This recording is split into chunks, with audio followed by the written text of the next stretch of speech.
So last week when we sat around this table, we were talking about North Korea and how crazy they were and how dangerous it might be, and thought it would calm down. Well, here we are a week later. It's actually gotten a little bit worse, at least in the rhetorical sense. There's more craziness being talked about, more provocations from the North Koreans, more reactions by the U.S., and the question, I guess, that everybody wonders about, is it actually more dangerous, or is it just more of the same? It's probably not more dangerous this week than it was last week.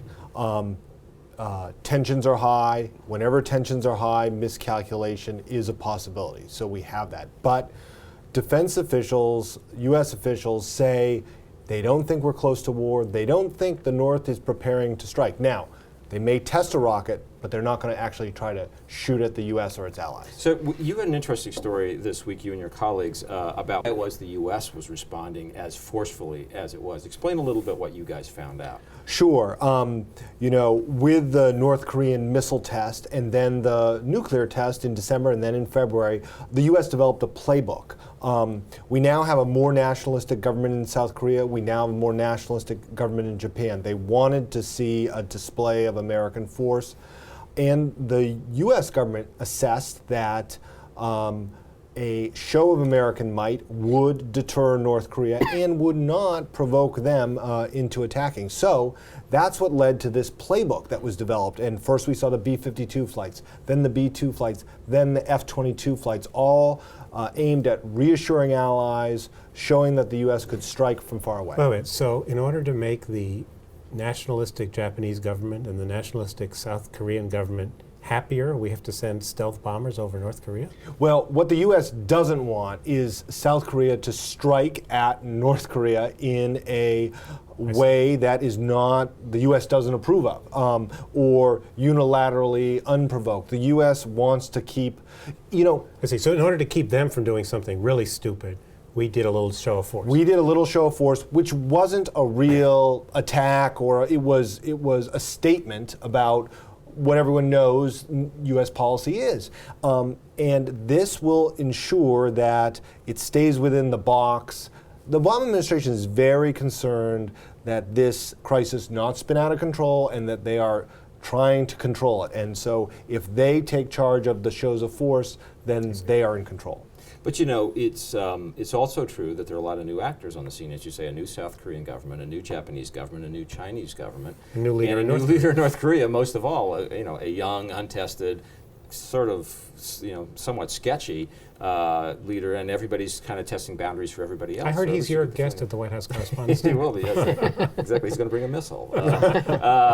So everybody's probing everybody else at a moment like this, which doesn't make it less dangerous, but it means that, there's less behind the bluster, perhaps, than the words suggest. And we saw this week a ratcheting back of these shows of force. Now, by the U.S., but the North Koreans wheel out a big medium-range missile today and prop it up and say, "Look out, boys!" Right, and we are being prepared. They're saying at the Pentagon, April 15th is a big anniversary in North Korea, and anniversary of what?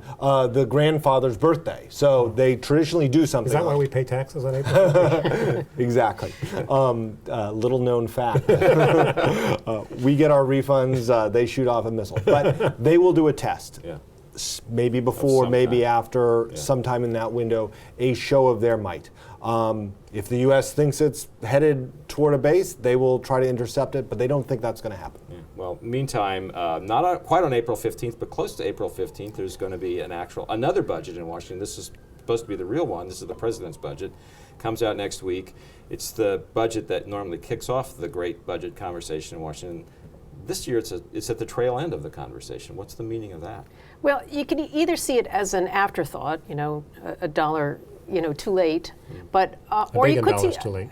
Or you could see it as a perfectly timed strategic move. I mean, the fact is that Obama has all of these excuses for why it's late. Well, they couldn't calculate things because of the fiscal cliff deal was reached so late, which is to say and January 1st. Normally comes in January, by the way. Normally comes in January, and then the House and the Senate pass their budgets. Well, it took them so long to get the administration budget together. The House and Senate have already passed their budgets. Now, what those budgets did was it staked out the polar extremes of what what the Republicans want and what the Democrats want. So it kind of sets things up for Obama to come in with something in the middle. And there was some question about whether he was just going to reiterate the Democrats' partisan position or try to look more accommodating. And it's looking like he's going to try to make it look more like he's looking for a middle path. Not a new one.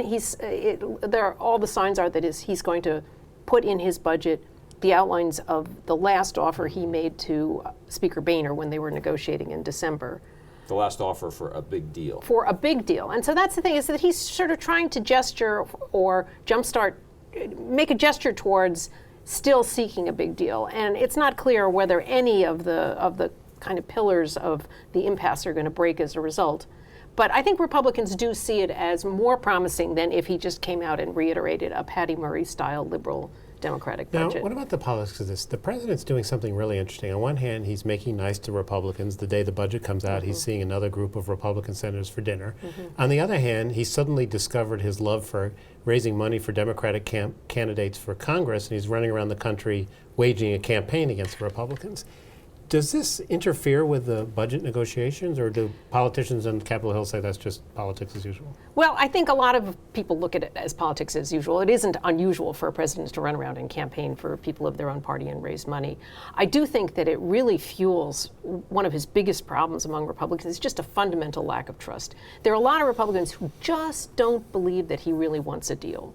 And when he's out there campaigning, they can say, see, he sees political gain in a continuation of impasse, because a big theme that the Democrats are pursuing in the campaign is the Republicans are dominated by a Tea Party that doesn't know how to compromise.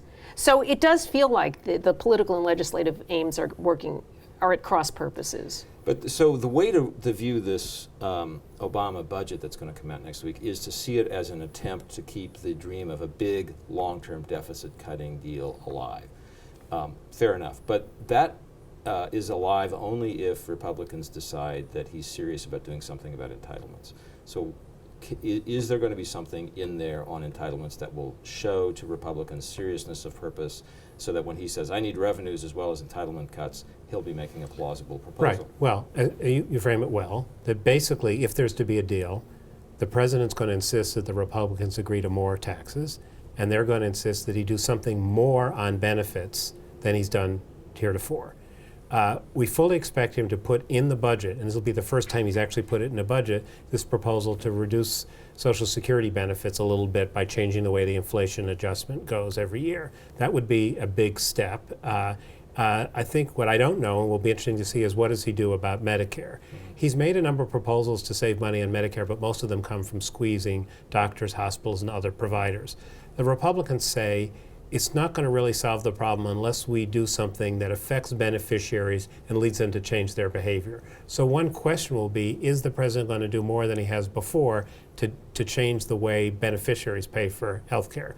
One of our colleagues is writing about maybe combining the deductibles for Medicare Part A hospitals and Medicare Part B doctors, which is a way to get people to pay more. To have a to take more out of recipients' pockets, essentially. Right. So the other thing he's going to have to do is he's going to have to say, I still think we need more tax revenue. And that's not going to take Republicans by surprise. The question is, can they walk past that and say, all right, fine, we'll continue the conversation anyway? Yeah, I think the avenue for a compromise on taxes is probably going to come if they make any progress towards tax reform, because the party's positions now are everybody wants tax reform, simplifying the code and getting rid of deductions, and the Democrats want it to also raise revenue toward deficit reduction, and the Republicans don't. So you could kind of stir up enough, sand and smoke around tax reform and sneak in some revenues that way. I mean, I think what the big debate on taxes is the Democratic budget called for $1 trillion in new taxes over 10 years, and Obama's probably going to come in $200 billion less than that, make that look like a compromise, but it still just doesn't crack the impasse with Republicans about whether taxes are raised at all.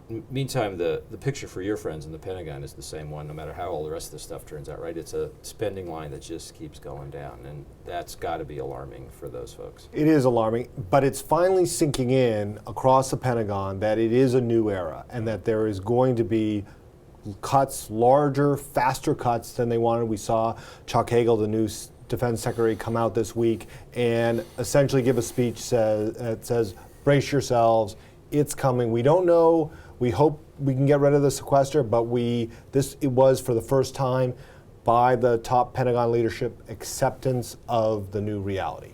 And the new reality translates into lower force presence just about everywhere, right? I mean, that's inevitable.